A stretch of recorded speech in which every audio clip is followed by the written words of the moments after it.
Ngayong umaga, ating pong pag-uusapan ay ramdam na ramdam ko yung ating pag-uusapan. Understanding what sickness is.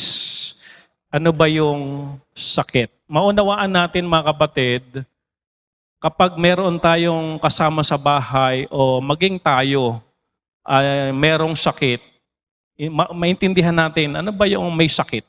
Ano po? Pero bago yan, tayo muna tayong lahat. At kung kayo talaga ay medyo inaantok pa, medyo nawawala yung sigla, tignan nyo lang po si Lance. At well, of course, ang Panginoong sa Kristo. Apo. Manalangin po tayo. Ama naming Diyos na makapangyarihan sa lahat, kami nagpupurit ng salamat. Salamat sa lakas ng inyong kaloob sa inyong lingkod. Kayo po ang mag-sustain sa inyong lingkod, Panginoon, hanggang matapos ang mensaheng ito. I need your strength, Lord. I need your guidance. I need your wisdom, Lord. Forgive us, Lord, sa anumang pagkukulang namin, gabayan ng bawat isa sa amin. Hiling po namin ng araling ito ay makatulong sa amin, sa bawat isa sa amin. Maunawaan, Panginoon, na ba ang kalalagayan ng taong may sakit. Salamat po.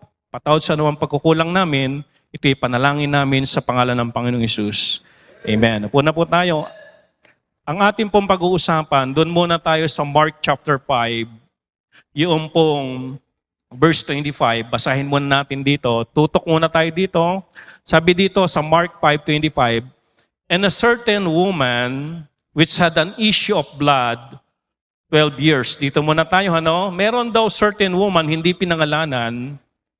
At itong babaeng ito, meron siyang issue of blood 12 years. Ibig sabihin, itong babaeng ito, dinudugo siya ng 12 taon. Ganoon kagrabe ang kanyang sitwasyon. 12 years siya pong dinudugo. Pag-uusapan natin, mga bagay na nawawala kapag may sakit ang isang tao. Yan muna ating pag-uusapan. Number 1, bilisan lang po natin. The losses caused by a sickness, number 1, loss of control. Sabi dito, a certain woman, balikan lang natin yung binasa natin kanina, which had an issue of blood 12 years. Meaning to say, mga kapatid, itong babaeng ito, 12 taon siyang walang kontrol sa kanyang dugo. Sabihin nyo nga po, dugo. Alam nyo, noong pong Tuesday, nakiramay kami sa Naulila na nanay ni Joel na kaibigan ko. Tapos nung Wednesday, bago po siya, yung bang ihantong na sa huling hantungan, nag-funeral service po muna ako. At praise God, marami pong nakakilala sa Panginoon. At siyempre, pagkatapos ko mag-funeral, alangan naman uuwi na ako, kailangan makapaglibing pa uli ako. Mainit ang panahon, naglakad kami para to comfort Brother Joel habang kami naglalakad. Hinihimas-himas ko yung likod, talagang naiiyak siya. Sabi ganoon, for 71 years na ipinagkaloob si nanay sa amin, 71 years, ganito, etc. Kino-comfort ko naman. To make the long story short, nadala namin doon sa sementeryo ng Sibol. At nung pauwi na kami, kasama ko kuya ko, meron doon sa kabilang kalsada, na tinawag kami sa kabilang kalsada. Sabi nga noon, tinawag kami. Tapos sabi sa kuya ko, baka pwedeng magpahilot sa'yo. Bakit po? Sabi niya ganoon, noong mga dagdaang panahon neka, may binuhat akong mabigat. Nung iginanon ko, parang merong nagka-problema dito sa spine ko. At pina-check up, at kanilang nasumpungan, meron palang ugat na naipit. Isang ugat ang naipit. Marami na siyang pinuntahan ng mga physical therapists, kung ano-ano ng mga, alam niyo yun, yung treatment na ginawa sa kanya, pero hindi siya gumagaling. Talagang hirap na hirap siya sa kanyang nararamdaman.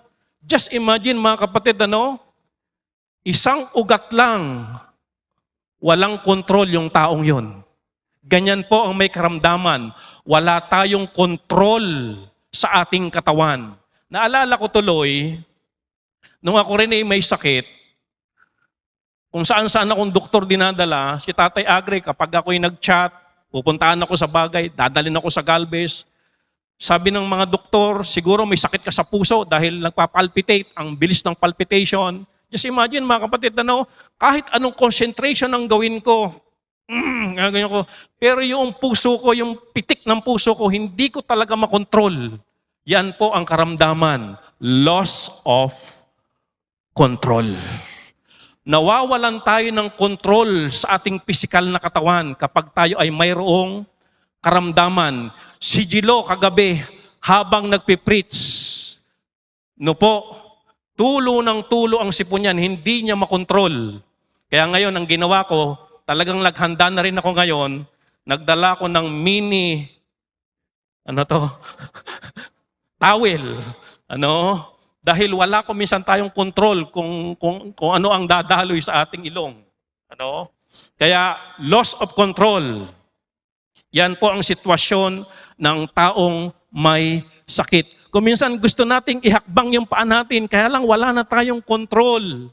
Kung minsan gusto na nating tumahimik yung sakit ng ulo natin, kaya lang wala tayong control sa sakit ng ulo natin, sa mga migraine natin. Kung minsan wala rin tayong control sa ating kolesterol, wala tayong control sa ating high blood.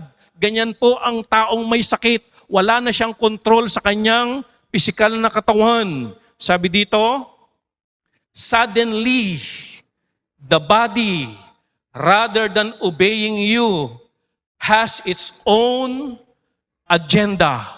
Ganyan po ang taong may sakit. Ano nga yung sakit ni Freddy Roach?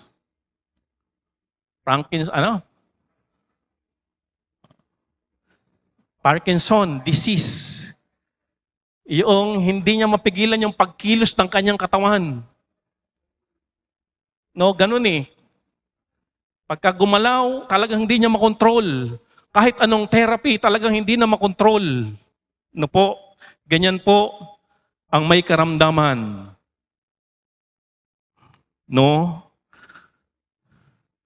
Ganon din ang in love ko minsan. Yung palpitation ng puso, hindi makontrol. Amen? Loss of control. Another thing na nawawala sa taong may karamdaman, loss of identity. Nawawala na ang kanyang pagkakilanlan. Sabi dito, sick people became defined by their illness. Tignan niyo po ito, nakaakibat na sa pangalan ng babae na siya ay mayroong issue of blood. Balikan lang natin yung verse. Issue of blood, 12 years. Parang ganito. Kasama na sa pangalan ng isang taong may sakit, yung kanyang sakit. Si Mang Berto ba yung may bukol sa likod? Ganun na eh. Hindi na talaga yung kanyang kompletong pangalan kung hindi kasama na sa pangalan niya kung ano yung sakit niya. Yun bang si yung may hika? Yun bang may diabetes? Yung bang lumalaki ang paa? Hindi na kasya yung Crocs. Para yung misis ko, dinala ko sa SM, binili ko ng ibang tsinelas na medyo malaki kasi yung paa niya lumalaki. Ano ba tawag doon? Mulamanas. Sabi niya, di ang tawag sa akin yan, hindi na kasi yung Crocs ko ha. O sige, punta tayo ng SM, bili tayo ng crocodile. Kasi yung Crocs hindi na kasi sa'yo eh. Yun ba yung bulag? Yun ba yung may goiter? Yun ba yung bingi? Yun ba yung may pilay? Yun ba yung may bukol sa ulo? Nawawala na yung kanyang identity dahil sa kanyang karamdaman. Kasama na sa pagkatawag sa kanya para siya ay masabing siya yun, ibinibilang na pati yung kanyang karamdaman. Isinasama na para lang ma-identify yung taong yun. Di po ba? Yun ba yung hindi na makalakad? Yun ba yung na-stroke? Yun ba yung mataas lagi ang sugar? kasama na lagi sa kanilang pangalan dahil nawawala na yung kanyang identity. Parang ngayon, parang ganito, si Seb, pagka tinanong mo nung araw, what is your name? My name is Seb Marco M. Tuk Apigo. Pati yung tuldok sa binabasa, Tuk Apigo. Kompleto. Pero ngayon, Seb Marco M. Apigo, andun, hindi nakasimba dahil may sakit. Nawawala yung ating identity. Okay. Ano pa po ang nawawala sa taong may karamdaman? Loss of place in society. Sabi dito, sickness often puts a strain on relationship, jobs, hobbies, and families. When we say strain, pilay or pinsala, kapag mayroon kuminsan karamdaman, lalo na nang nauso na yung COVID, na hindi naman pala totoo, ay pinauso lang para kumita ang mga in-check. Ginamit lang yung ng China yung WHO, para kumita sa vaccine. Kaya pansinin niyo si Trump umalis na sa WHO dahil nalaman niya yung katotohanan. Nung panahon ng COVID, 'di ba, ina-isolate sila. Kailangan silang ibukod. Hindi na makapasok sa trabaho. Hindi na makapaglaro ng basketball. Kapag alas 4 ng hapon doon sa Aztec, dahil sa karamdaman, hindi na makagala dahil hindi na kaya ng katawan. Limited na ang food na pwedeng kainin, hindi na makapag-milk tea, hindi rin na makapagkape dahil mataas na ang kanilang acid sa katawan. Kuminsan, hindi na nila magawa yung mga bagay na nagagawa nila nung sila'y malakas pa. Bakit po? Nawawala na kuminsan sila ng lugar sa society. Dati, nung malakas pa, nakakatumbling pa. Ngayon, hindi na makatumbling. Dati, nung malakas pa, kaya pang mag-drive mula Hulo hanggang Apari. Pero ngayon, hindi na kaya. Malipang-pang lang, hindi na kaya. Bakit po? Nalilimitahan na ang movement ng kanilang katawan. Nalilimitahan na yung sakop ng kanilang kayang gawin at puntahan. Loss of what?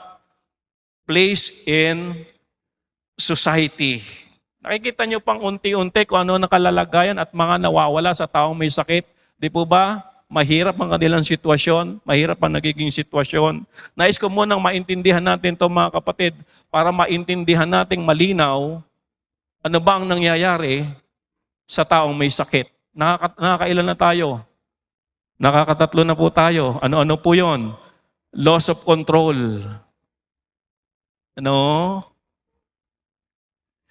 Kuminsan hindi nila mapigilan yung kanilang wiwi. Loss of control na Kaya kuminsan dinadiaper na lang sila. Loss of identity. Yun na ang pagkakilanlan sa kanila. Loss of place in society. Dati nakakapit bahay pa nakakapit bahay pa. Para makipagkwentuhan, makipagmarites. Ngayon hindi na makapunta sa kapitbahay Okay. Loss of place in society. Okay. Ano pa po? Pang-apat. Loss of resources. Ito malupit. Kapag may sakit ang isang tao, puntahan natin yung babaeng dinudugo. Verse 26 ng Mark chapter 5. And had suffered many things of many physicians. Ang dami ng doktor na pinuntahan. Pati si Mang Kepwing pinuntahan na. Anong sabi? And had spent all that she had. Naggastos na lahat ng ipon. Ang dami niyang naggastos sa ospital, sa mga physician, kung kanino-ninong doktor. Alam niyo mga kapatid, listen carefully. Kapag may sakit ang isang tao, ang dami-daming magsasabi sa iyo, doon mo dalhin. Doon mo dalhin. Mas magaling yung doktor doon. Mas magaling yung doktor doon. Ikaw naman na nininervyos at medyo natatakot na sa sitwasyon, dadalin mo naman doon. Dadalin mo naman doon. Pag dinala mo doon, 10,000. Pag dinala mo doon, 20,000. Pag dinala mo doon, 30,000. Pag dinala mo doon, 40,000. Pag uwi mo, may sakit ka pa rin. Ganito po ang nangyari sa babaeng ito. Lahat ng kanyang resources, sabi ng Bible, naubos. And was nothing better, but rather grew worse.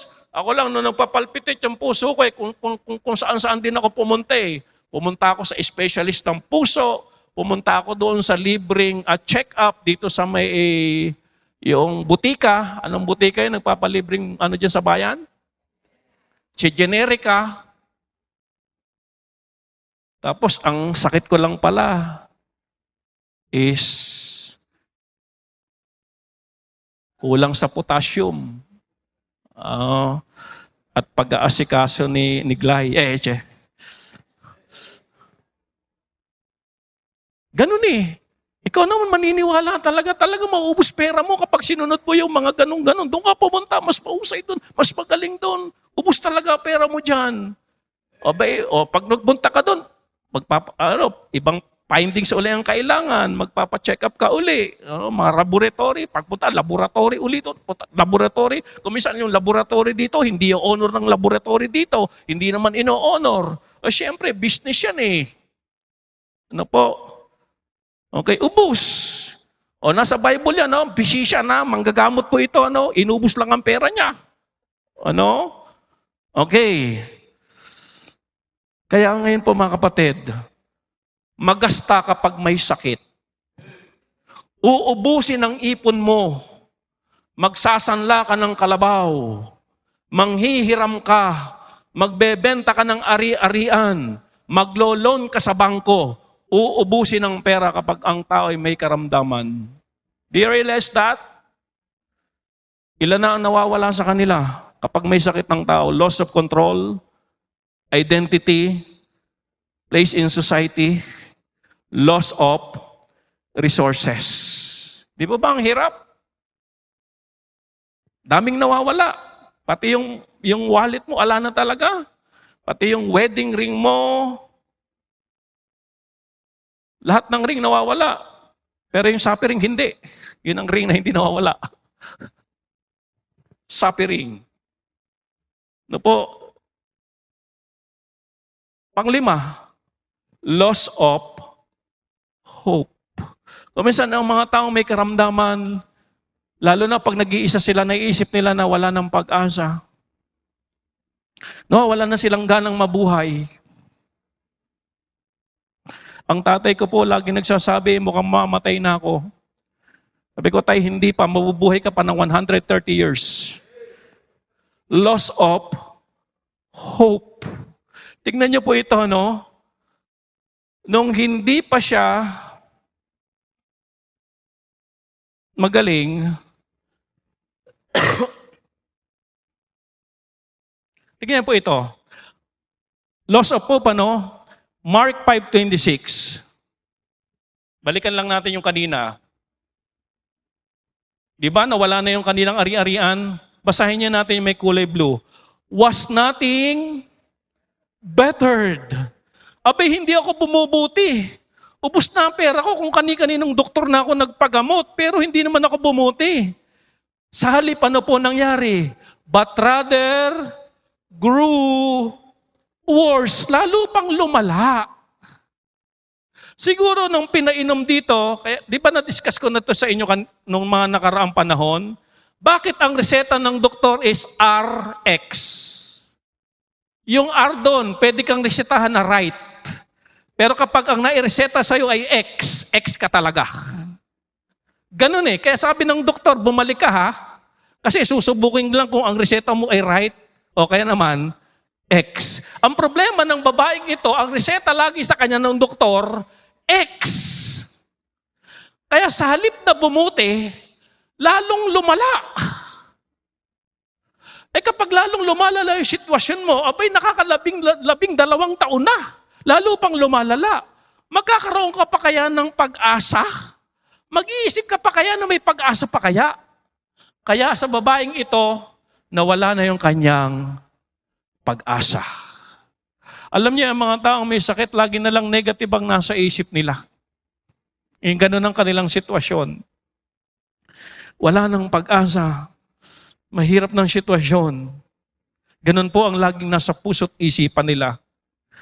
And then pang-anim, loss of peace. Nawawala na sila ng kapayapaan. Laging may pag-aalala. Laging ang panalangin nila, Lord, sana pagising ko isang umaga, everything is okay na. Nawa, pagising ko isang umaga, magaling na ako. Pero pagising niya, may sakit pa rin.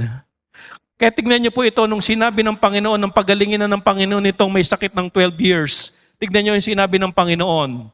After ng pagalingin ng Panginoon. Ito po, verse 34. And he said unto her, Daughter, thy faith had made thee whole. Go in peace. Bakit sinabi ito ng Panginoon? Dahil yung babae wala ng kapayapaan nung may sakit siya eh. Kaya nung magaling na, sabi ng Panginoon, go in peace. Pumayapa ka na, magaling ka na. Amen? Alam nyo, yung may mga karamdaman, marami silang iniisip. Unang iniisip nila yung mga iiwanan nila. Yung mga anak na hindi pa marunong magsaing. Yung mga anak nila na nag-aaral pa lang nakikipag-syota-syota na. Sabi ko, paano iiwanan tong mga ito? Sarili lang hindi kayang buhayin. Marami silang iniisip. Iniisip din nila, lalo na yung mahal, yung kanilang husband o sino man, iiwanan nila. By the way, mga kapatid, kasama sa sakit na ito, yung postpartum disease. Nawa maintindihan nyo. According sa pag-aaral, pagka daw nanganak ang isang babae, almost 1 month and a half, nandun yung sakit na yon. Do you remember yung nasunog? Marahil yun ang sakit niya eh. Ang problema, walang umalalay. Mamaya pag-uusapan na natin, ano ba ang kailangan ng taong may sakit? Okay. Ganun po. Walang kapayapaan. Kung may kapayapaan yung nagsunog na yon, hindi niya gagawin ito eh. Maraming gumugulo sa isipan niya. Paano ko pang bubuhayin itong 3 anak ko na ito? Di ba iniisip yan ng mga taong may sakit, lalo mga magulang? Ito namang mga anak na ito, hindi iniisip ang mga magulang. No po? Go in peace. And then pang-7, loss of what? Appetite. Nawawala na po ng ganang kumain. Tingnan nyo ang katabi nyo, nawawala na ba siya ng ganang kumain?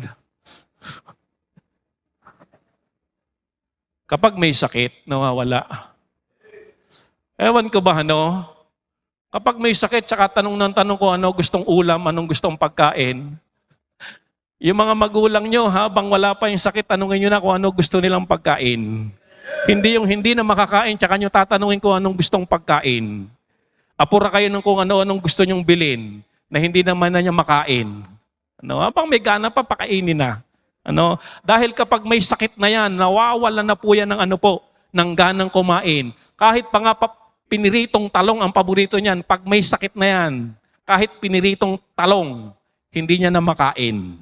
Loss of appetite. Hindi lang yung pagkain, nawawala na rin silang ganang mabuhay sa mundo. Dahil sa hirap na dinaranas nila, dahil sa kanilang karamdaman. Nais ko pong marinig natin itong lahat. Dahil sang araw, it's either yung mga magulang natin magkaroon ng ganitong karamdaman o tayo naman pagtanda natin, tayo naman ang magkasakit. Kaya napakahalaga na nandito sa church, tinuturuan tayo ng biblikal na pamamaraan. Ano ba ang sakit at paano ba natin dapat gampanan ang responsibilidad kapag meron ng Mahal tayo sa buhay na nasa banig na ng karamdaman. Dako na po tayo sa ating mensahe. Isipin natin ito mga kapatid, kung gaano kabigat ang cause o dahilan ng sakit. Loss of control, loss of identity, loss of place in society, loss of resources, loss of hope, loss of peace, loss of appetite. 7. Mabigat. Sabihin nyo nga po, mabigat. Mahirap sa isang taong may sakit. Hindi po biro ang nawawala sa kanila. Ngayon po, ano ang kailangan, dito na po tayo, ng taong may sakit? Bear with me. Are you with me? Tinagalog ko na po para maunawaan natin. At pakitandaan po ito. Nang mai-apply natin ito ngayon o sa mga susunod na panahon na mayroong magkasakit sa loob ng bahay natin. Number 1, pangunawa. Sabihin nyo nga po, pangunawa. Babanggitin ko muna po ang isang istorya sa Biblia. Mark 10:47. Pangunawa po mga kapatid ang kailangan ng taong may sakit. Basahin ko po muna ito sa inyo. And when he heard that it was Jesus of Nazareth, sino po ito? Si Bartimeo. Sino po si Bartimeo? Si Bartimeo po, ang sakit niya, bulag siya. At sabi dito, nung marinig ni Bartimeo na si Jesus Christ ay naroon, he began to cry out. Sumigaw si Bartimeo. Nung malaman niya na si Jesus Christ ay nandoon, ano ang kanyang sigaw? Ito po ang kanyang sigaw and say, Jesus, thou son of David, have mercy on me. Ano po ang sinisigaw niya? Son of David or Jesus, anak ni David, kawaan niyo po ako. Yun ang sigaw niya. At nung siya'y sumisigaw ng ganoon, tignan niyo po ang maugali ng kasama ng Panginoon. Mga alagad lang ito, mga disipulo, pero masasama din ang ugali eh. Are you with me? Hindi marunong umunawa. Walang pangunawa. Sabihin niyo nga po, walang pangunawa. Ano po sumunod? Verse 48. And many charged him that he should hold his peace. Ano ang sinabi? Oy, huwag kang maingay. Huwag kang nag-iingay. Are you listening? Ano po yung pinupuntos natin dito? Aba, itong mga disipulo ng Panginoon, yung mga taong nakapaligid na gano'n, hindi nila naunawaan yung taong may sakit na gustong gumaling. Binawal pang magsisigaw. Mga kapatid, listen carefully. Ang taong may sakit, ang kailangan nila, pangunawa. Kasi mga kapatid, kapag may sakit na ang isang tao, kuminsan makulit na yan. Sabihin nyo nga po, makulit. Kuminsan mga kapatid, dahil hindi na nila magawa yung dati nilang ginagawa, mag-uutos yan ng mag-uutos.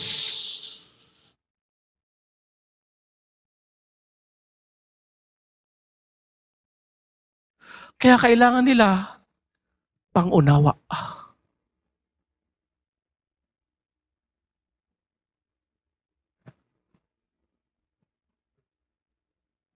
Di po ba? Na yun ang kanilang kalalagayan. Kuminsan nga, yung may mga taong may sakit nahihiya na rin silang mag-utos. Kasi kuminsan yung mga kasama nila sa bahay, nauubusan na ng pang-unawa.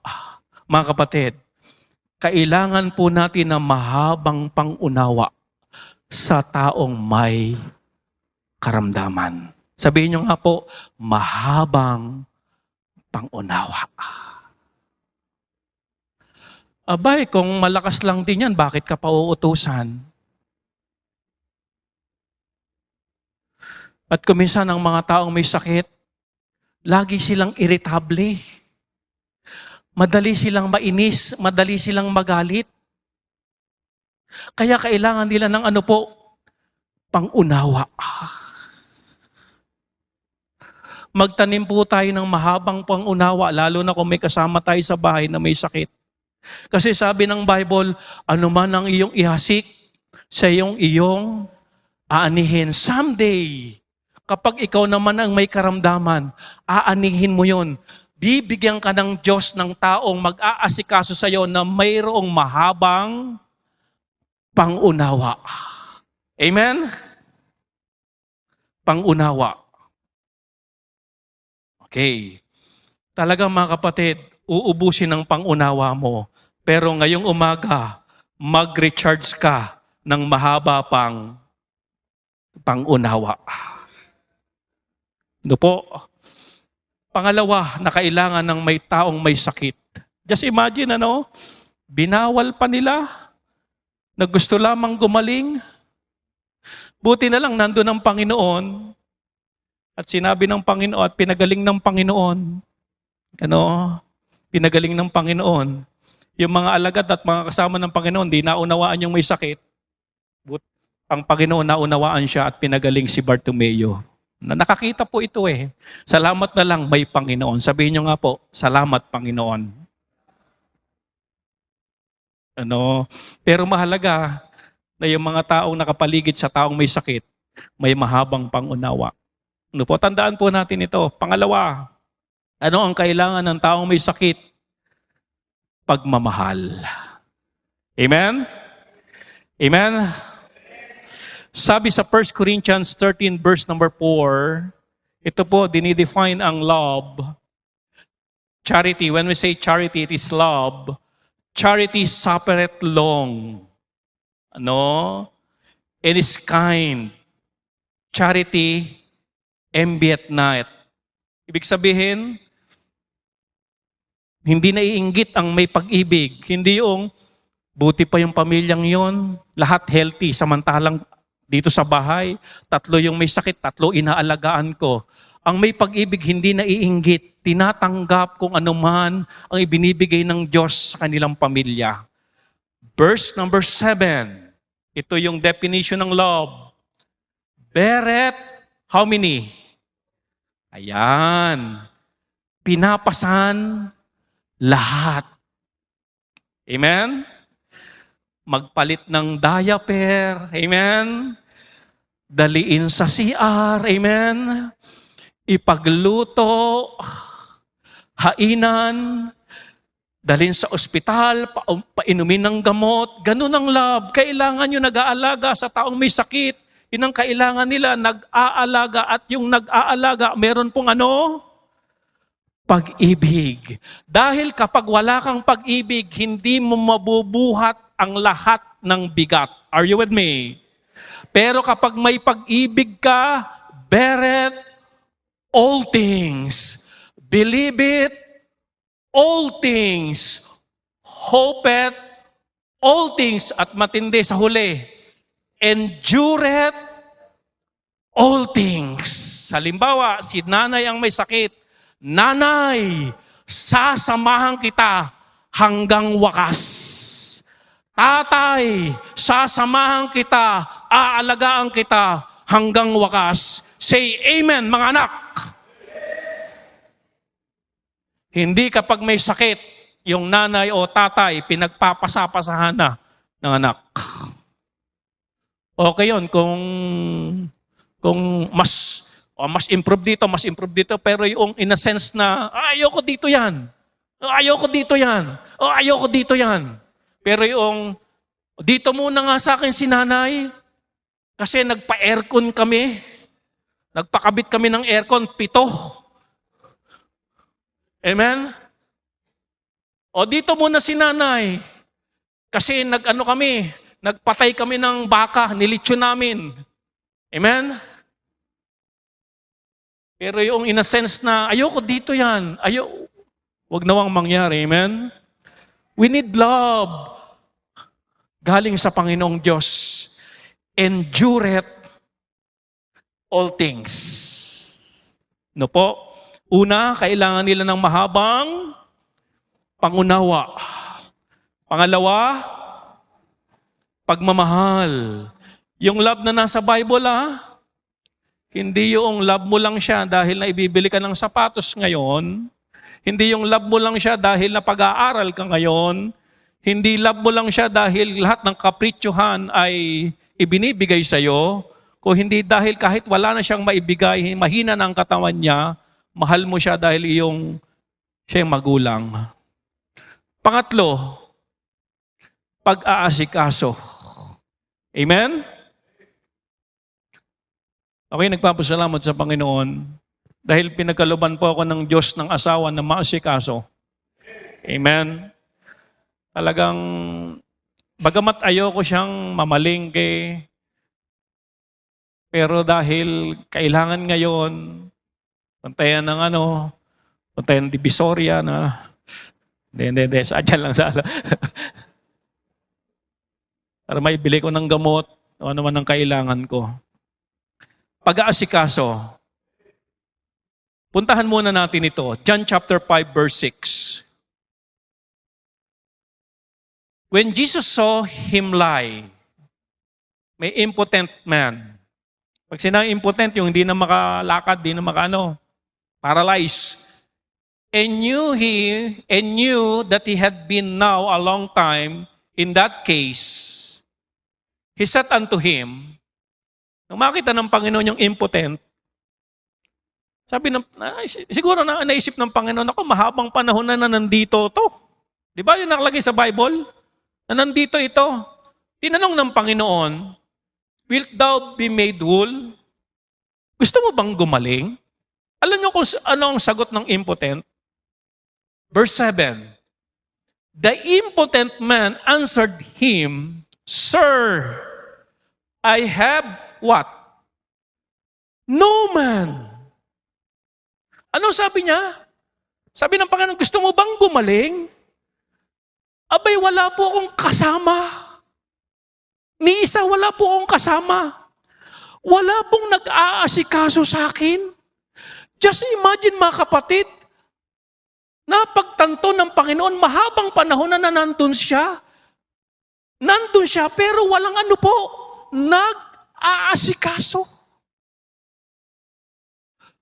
Walang pamilya, walang anak, walang relatives, walang kaibigan, walang kasama, walang nag-aasikaso sa mahabang panahon na may sakit siya. Kasi akala nitong taong ito, kasi kinukutaw ng anghel yung tubig Kapag kinutaw ng anghel, kung sino yung unang lumusong, gagaling.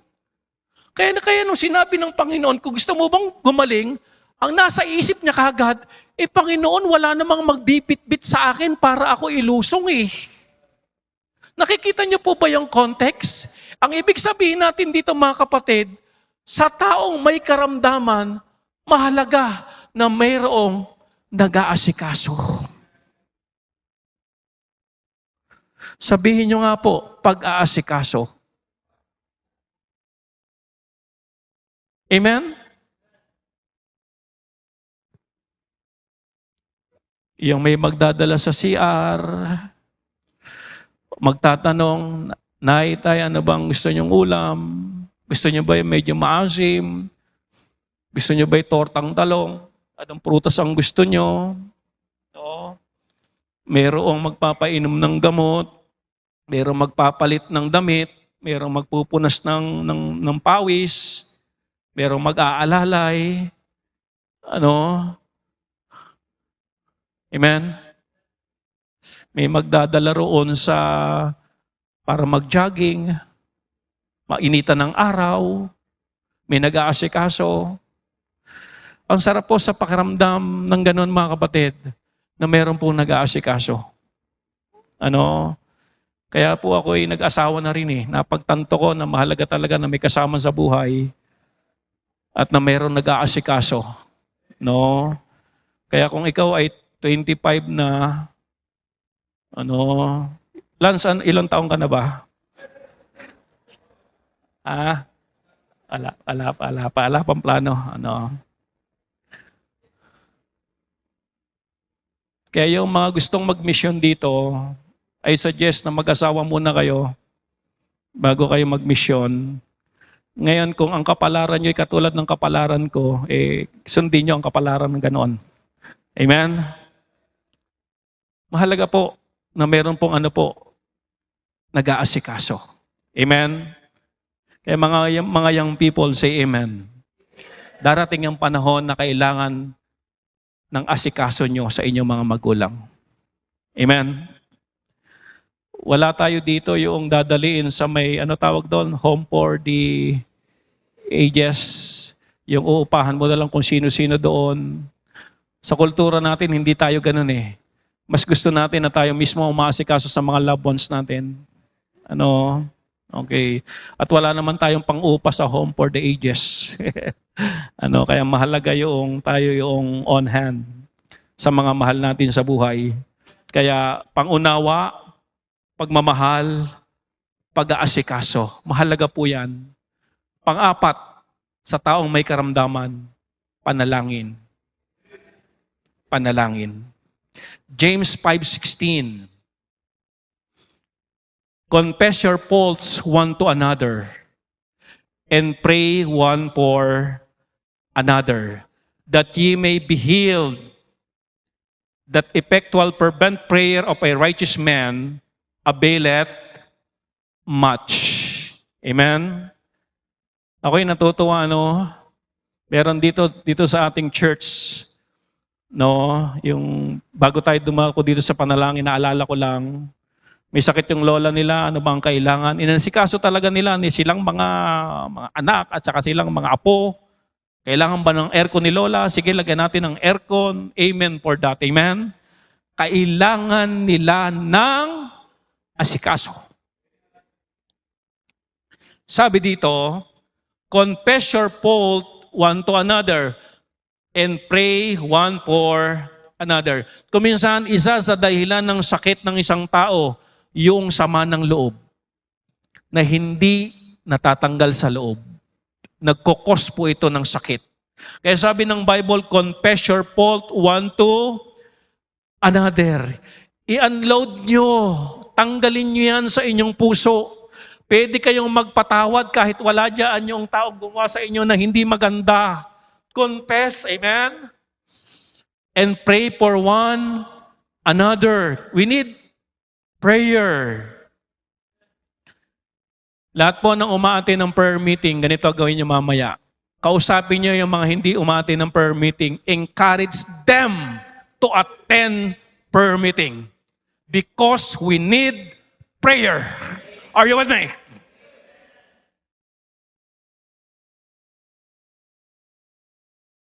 Pray one for another. Kung may sakit ka at pinagaling ka ng Diyos, attend prayer meeting.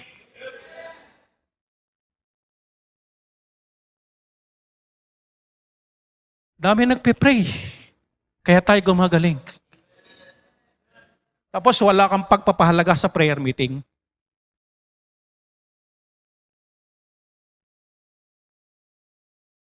That ye may be healed.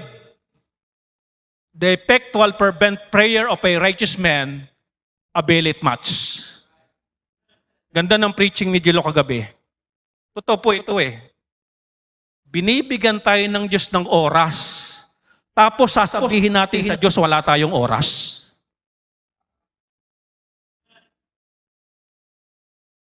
Are you? Sabi pa nga ni Jilo, kapal ng mukha mo. Masakit pero totoo. Sino ba nagbibigay ng time sa atin? Di ba Diyos? Tapos sasabihin natin, Lord, busy ko.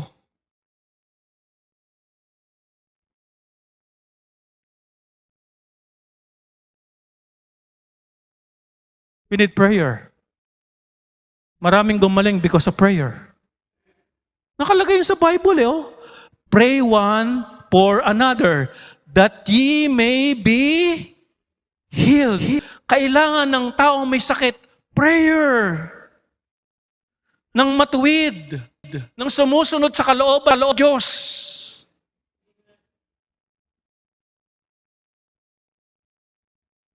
Panglima, na kailangan ng taong may sakit, pananampalataya.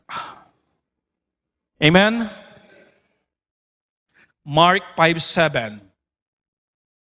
Balik tayo doon sa dinudugo ng 12 years. When she had heard of Jesus, came in the press behind and touched his garments. Bakit niya hawakan ng ladlaran ng damit ng Panginoon, ng babaeng dinudugo? Verse 28, for she said, if I may touch but his clothes, I shall be made whole, o I shall be whole. Yun ang faith niya. Sabi niya ganoon. Ganoon yung faith niya. Ganoon ang pananampalataya niya sa Panginoon. Sabi niya ganoon, mahawakan ko lamang ang dadlara ng damit ng Panginoon.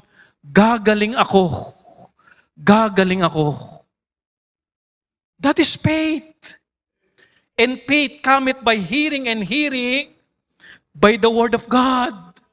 Kaya mahalaga na every Sunday, every prayer meeting na umaattend ng church, kasi dito pinipreach ang Word of God. At habang pinipreach ang Word of God, may nabubuo sa ating puso at isipan. Ano po yung nabubuo? Faith. Sabi niya na mahawakan ko lang yan, gagaling ako. Verse 29, and straightway the fountain of her blood was dried up. Amen? Marami na pong beses mga kapatid, ako'y nilalagnat at during preaching na ako ginigisawan. Amen, ginigisawan na po ako. Was dried up. Amen? And she felt in her body that she was healed of that plague. And that is faith. A touch of faith. Nung mahawakan niyang ganoon, yung, di ba dinudugo? Naramdaman niya, biglang natuyo. At naramdaman na siya ay gumaling na. Amen? And that is faith. Sa mga may karamdaman, you need faith. Na Lord, mahawakan ko lang ang iyong ladlaran, ng iyong damit, gagaling na ako. Amen? Na Lord, after this preaching, gagaling na ako. Amen? Amen? Alam niyo po, ito po yung mga kailangan natin na gawin sa taong may karamdaman.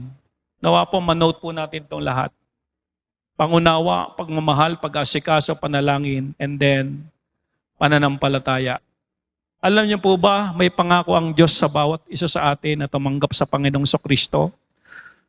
Ito po ang pangako ng Panginoon na dito talaga, hindi na talaga tayo makakaligtas sa karamdaman. Wala na, walang pangako ang Diyos na dito sa mundong ibabaw, walang magkakasakit, walang ganong pangako ang Diyos. Lahat tayo magkakasakit. Pero may pangako ang Panginoong Diyos sa new heaven and new earth. Ito po ang pangako ng Panginoon. Revelation 21 verse 4. Amen? Ito yung pag-asa. Amen? And God shall wipe away all tears. Kung dito sa mundong ibabaw, puro tayo pagluha, puro tayo kabiguan, puro tayo karamdaman, sa kabilang buhay, papawiin na ng Diyos yung mga luha natin. And there shall be no more death. Hindi na tayo mamamatay doon. Neither sorrow, wala ng kalungkutan, nor crying, wala ng pagluha. Nanalagi ka na lang dito sa mundong nasasaktan, nabibigo. Mahal mo siya, pero di ka mahal. Ano? Neither shall there be any more pain. Pag sinabing pain, sakit po ito. Wala na po dong diabetes, wala na po dong stroke, wala na po dong high blood, wala na po dong sinusitis, wala na po dong hilo, wala na po dong sakit ng ngipin. For the former things are passed away. Amen? Salamat sa Panginoon. Ngayon ang tanong, kung hindi mo patiyak na pupunta ka doon sa lugar na wala ng sakit, tiyakin mo na ngayon habang nabubuhay ka. Dahil dito sa buhay na ito, may karamdaman, may pagluha, may kamatayan, may pain, may postpartum disease. Kung hindi mo patiyak, matitiyak mo lang yan kung tatanggapin mo si Kristo bilang Panginoon at sarili mong tagapagligtas. Amen? Alam niyo po, nung minsan dinidiscuss ko yung patungkol sa langit. Kung minsan ayaw natin lisanin ng mundong ito, para bagang kiganda-ganda ng mundong ito. Pero kapag pinag-usapan kung ano yung inihanda ng Diyos ng langit, minsan i-discuss ko ito sa mga young people, kung ano yung inihanda ng Diyos na langit, at kasama ito, yung hindi ka naiiyak, hindi ka na mamamatay, hindi ka na malulungkot, hindi ka na magkakasakit. Alam niyo, may young people, sabi niya gano'n isang young people, parang gusto ko nang pumunta ng langit Nakalimutan niya na yung naidudulot ng iPad, ng iPhone, ng sapatos. Biglang nawalang saysay yung mga inaalok ng mundo compare sa inihanda ng Diyos sa langit. Amen? At yun ang pwede nating paghandaan habang tayo nabubuhay. Matiyak natin ang langit sa pamamagitan ni Kristo. Amen, church? Tayong lahat, tayo mananalangit. Ama naming Diyos, salamat po sa katotohanan. Naunawaan namin kung ano ang kalalagayan ng taong may sakit. Ang daming nawawala sa Kanya. Ang hirap ng kanilang sitwasyon. At naunawaan din namin, Panginoon, kung ano ang dapat naming gawin sa taong may karamdaman. Kailangan nila ng support. Kailangan nila ng moral support. Kailangan nila ng pag-aasikaso. Kailangan may nakatao sa kanila. Kailangan may kumakausap sa kanila. Kailangan may nagmamahal sa kanila na hindi lalong mag-isip sila ng mga negatibo. Ngayon, Panginoon, naunawaan namin ito. Tulungan mo kami naman itong magampanan. Hindi man ngayon, pero sa mga susunod na panahon na merong magkasakit sa mga loved ones namin, Panginoon. Tulungan niyo kami, Panginoon. Church, nais ko po munang unang lumuhod dito ang mga young people. At kausapin niyo mga young people ang Panginoon. Natulungan kayo ng Panginoon na kapag dumating sa panahon ng inyong mga magulang ang mayroon ng karamdaman, hindi na nila magawa ang kanilang dating nagagawa. Sila'y nanghihina na sila, kailangan na ng katuwang, kailangan ng dalhin sa CR, kailangan ng maglagyan ng diaper. You talk to God. Come on, young people, all young people, kung narinig mo ang mensaheng ito, you talk to God and make a commitment before God, the Lord, gagawin ko ito sa aking magulang o sino man na magkasakit sa amin.